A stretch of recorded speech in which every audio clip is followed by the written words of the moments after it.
InkSonic has made DTF printing affordable and easy. This is an amazing machine. They sent this to us to review, and what have you made with this so far? I have made shirts galore. That shirt? This shirt. Look at the color, the vibrant colors on that shirt. Right? And mine. And your shirt. Social media has never looked so good before it was put on this shirt by this printer. And honestly, I was a little nervous. I've never done DTF before. I'm being completely honest. Now tell me about the setup on this thing. We're going to show you the entire unboxing and the setup of this machine, and you'll be blown away by how easy it is. How was the setup in your opinion? The setup was easy. Compared to some of your other things that you've done recently. Compared to some other things that are a little more complicated. Loading the ink was easy. Yeah. It was almost very easy to do. Good. Now, what can you print on? This is a DTF printer. It's a little different from, we'll talk about some of these things. We'll talk about dye sub. We'll talk about UV in a second. But this is DTF. What can you print on with this? Anything fabric. Yeah. Right now with this machine. Pillows, t-shirts, hoodies, leather, jeans, whatever you have, you can put this on. That's amazing. With this special film. With this special film. And there's a little process you have to go through. You have to put this in some kind of powder. That's right. So you print, then you take that and you put powder on it, shake some powder around it. We'll show you all this later in the video. We'll show you all of that. Then I hung mine up to kind of just sit and dry while my oven heated up to the right temperature. So you have to bake this. You actually bake it. So is it like an easy bake oven or a little different? It's a little different than that. All right. So you just set this in the oven, 120 seconds. You've got your shirt. After that's done, you put it on your shirt. Another with a heat press. With another heat press, a heat press. Okay. And then you cold peel it. And this is what you get. No problems peeling it? None of the ink was left on the film or anything? No, not at all. It looks a lot simpler than some of the other processes we've used. All right, so this versus HTV. DTF versus HTV. What are the limitations of heat transfer vinyl? You're limited to the colors and patterns that you can purchase. And you can't do photographs and gradients, can you? No, you cannot. Yeah. So, but with this, it's an open canvas. You can do just about anything. Every color under the rainbow. Every color under the rainbow. But what about dye sublimation? Well, dye sublimation, you're limited to light or white color fabric. Yeah. Right? Although there are some options out there that you can do to get it to workarounds, but you do have that limitation. How about this DTF versus laser toner transfer? The quality of the images is about the same, but the process is a little bit. This seemed like you had a little less of a battle with this. I did have a little less of a battle with this versus the white. Although some of the toner transfer is pretty amazing. I thought you achieved mastery of this a lot faster. A lot faster. All right. And how about this versus silk screen? Have you ever silk screened? I have never silk screened. I did. It looks messy. In high school, it's disgusting. You're like pouring paint on these little mesh things. It's a disaster. I don't know why anybody would ever want to do that, but that was the way to make t-shirts until stuff like this came out. And how about UV printing? UV printers are expensive, upwards of $30,000, and that's for a small unit. Yeah. And the big ones, a lot of them that we've used were limited to hard items like glasses, wood, plastic, acrylic. Although there is no new soft ink, I think UV soft ink. We just got another printer. We did. Haven't had a chance to experiment with that, but I would imagine this is going to be a lot less expensive for the inks. I think so too. All right, Felicia, what do you love about the InkSonic C13A DTF printer? I love that it was easy to set up. Mm-hmm. I love the vibrant colors. I love that it's low cost, low startup cost. I found the software, it's a RIP software. I found it fairly easy to use. Now, watch the video and you'll see that I thought I was being smart and I didn't have to do anything. I could just load my image and print. You'll see that there are some tricks in the software. There are a couple of places where you have to do a little setup to get a really good crisp image like this one.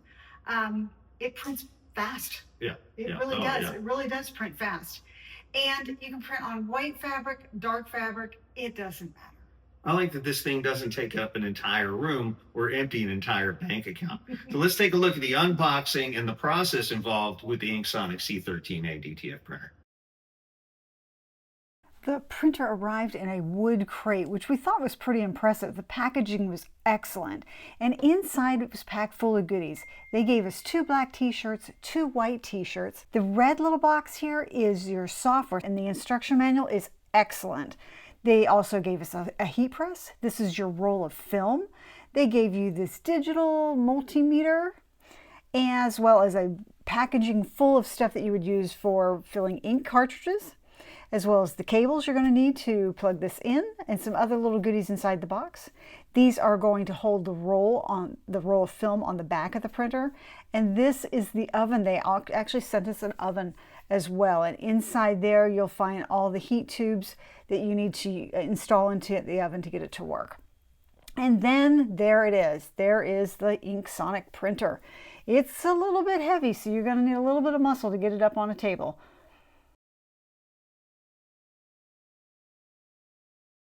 Now, before you unwrap that plastic from around it, you need to read the message that's on the machine.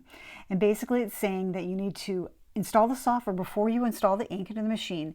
And they give you their contact information. If you have any questions, reach out to them. They are super responsive. We did have to reach out to them as well.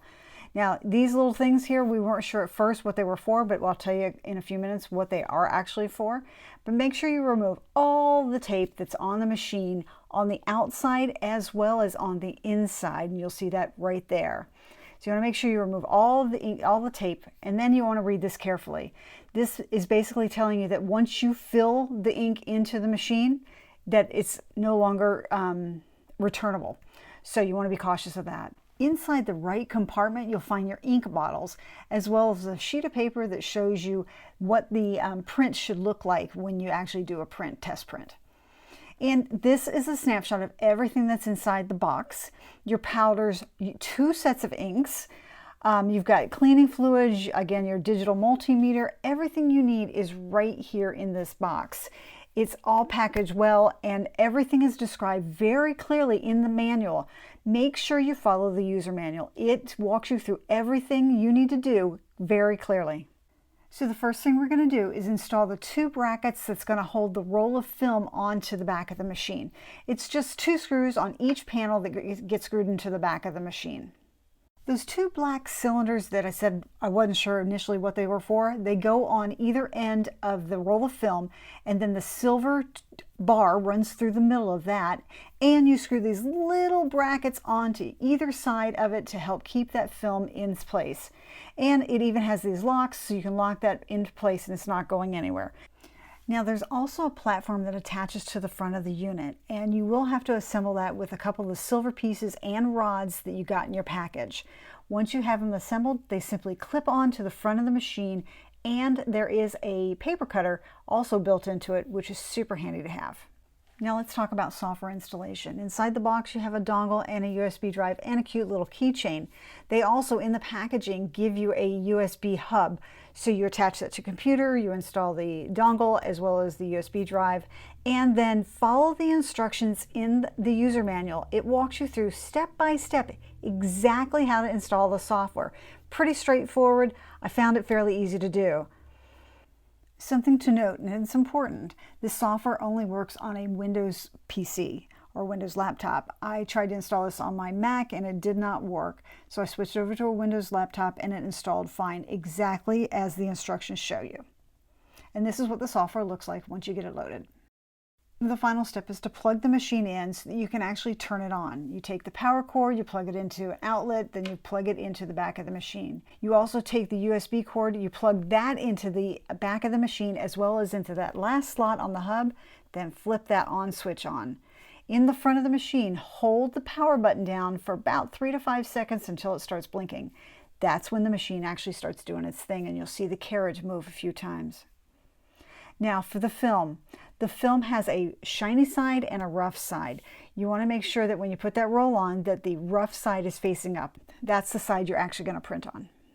You load the paper using the down arrow and you move it back using the up arrow. And it's very important to note that there is a suction button, and that suction button has 3 settings: a low, a medium, and high. And it's important that you use this. It helps keep your film flat on the machine so that the printing works properly. You install the ink on the right side of the machine, not in the top part of the machine, in those little cartridges. I'll show you why in a second. You want to make sure that you fill them up one at a time, shake them very well, and open the cap for the one that you're going to be filling so that you know that you have them in the right order. You don't want to take all those caps off, or those color-coded caps on those bottles, and mix up which color goes in what slot. You want to make sure that cyan goes into the cyan one and the white goes in the white. You get the gist of it. And I would highly recommend wearing gloves. It just helps keep that ink off of your hands, but you can see that you have to poke a hole in the top of each color bottle so that you can get that ink out. So you just shake it really good, then fill each one of them up. It's pretty straightforward.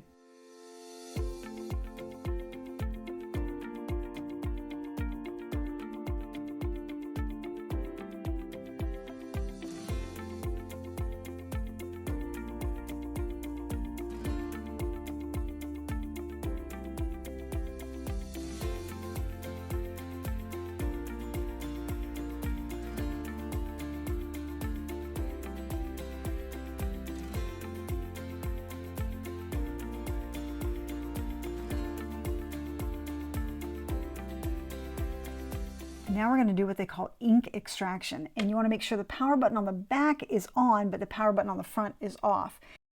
And then you're going to hold the ink injection button on the left, hold it down the whole time, and you'll start seeing, when you lift that top up, you'll start seeing the ink fill each one of those tubes. And what it's doing, it's actually filling in each one of those cartridges. And now you can go ahead and press and hold the power button on the front for 3 to 5 seconds until it starts blinking. You'll know the print is ready to go when the carriage stops moving and the button on the front stops blinking. And then you're going to want to hold the nozzle cleaning button, which is the middle button on the far right. Hold that for about 5 seconds to start the cleaning cycle. Let it run for a second. It's pretty quick, and then you're ready to go.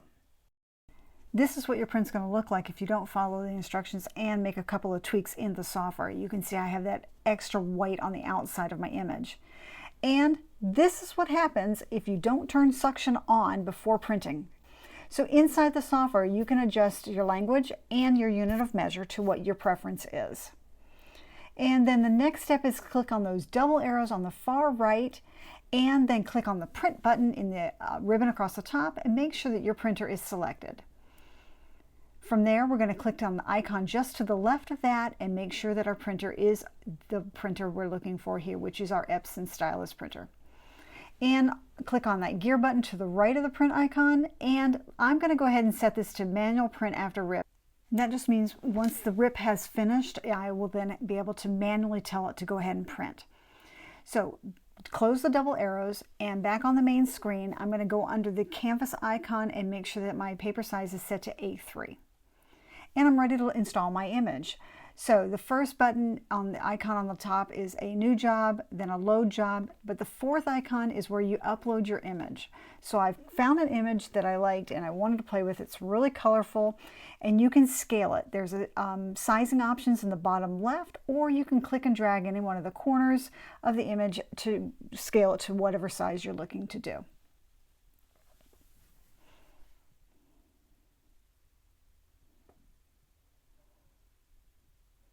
And because this was a test print, I went with a smaller size image just so I could give it a try and see if I could get these settings correct. So the next thing you want to do is over on the far right, the RGB icon is selected, but I want to click on the W1, and I want to make sure that the 100% white undercolor pixels is selected. Then I've got Invaginate selected, and I decided to go with 0.50 because I really wanted that white to go as close to the edge as possible without coming over like my previous design, my first one. Then I also did the same thing for W2, same settings as I did for W1. And those were all the settings I changed. I'll go back to the RGB so I can see my pretty design, and I'm ready to go. The only thing left to do is to click the rip button. So it pops up a print preview screen. I didn't make any modifications here whatsoever, and I just clicked print. Then you'll see that I'm now on the double arrow screen again, and you can see that it's processing. It's actually doing the rip for me now. Once it's 100% complete, I can then right-click on that line and select the print option. Here you can see the print process going. The colors are already looking bright and vibrant as it's moving along. And here it's actually putting the white color over the RGB colors. When it's done printing, I'll use the far left button to pull the paper, the film forward so that I can cut it using the attached paper cutter. And you can now see that my design looks perfect. There's no extra white border around it. It looks great, and the back is incredibly wet. The next step is to apply the transfer powder. So I'm going to go ahead and open this up and put it in a plastic container to make it easier for me to work with. It's real fine powder. And then I'm going to take my image and I'm going to use a spoon and I'm going to sprinkle a whole bunch of this powder all over my design and then kind of shake it around to make sure the design is evenly coated, and then kind of tap on the front of it to get any excess powder off. And then I'm going to hang this up to let it kind of dry on its own for a little bit, all while I heat up my oven, because the next step would be to place it into the oven to activate that glue. Because that's what the powder is. Powder actually, it becomes a glue. So here you can see I'm adding it into my oven that's already at temperature. And I'm going to let that do its thing. And when it's done, using heat-resistant gloves, I'll lift that design up and you can see that the wetness and the powder is no longer gone. It's more of a glossy, glue-looking finish. So I'm going to go ahead and place this on my shirt, which I've already pre-pressed for about 5 to 10 seconds to get any moisture out. And then I'm going to press this design on my shirt for about 30 seconds. Now, the trick here is to leave this alone and let it completely cool down before you do this and remove that transfer film. And your design looks absolutely amazing. I am super impressed with everything that I've been able to print so far with this machine. Now, the only other thing to do is to take a piece of Teflon sheet and go ahead, and I went ahead and ran this again for another 30 seconds to really make sure that design is adhered well, but to also take the shine out of it. Now it's kind of got more of a matte finish versus before it had a shiny finish. It kind of gives it a more professional look. Let me know your thoughts on DTF printing in the comments below. And I'll have more videos on this printer coming up soon, so click that subscribe button and notification bell so you don't miss out. Thanks for watching and happy crafting!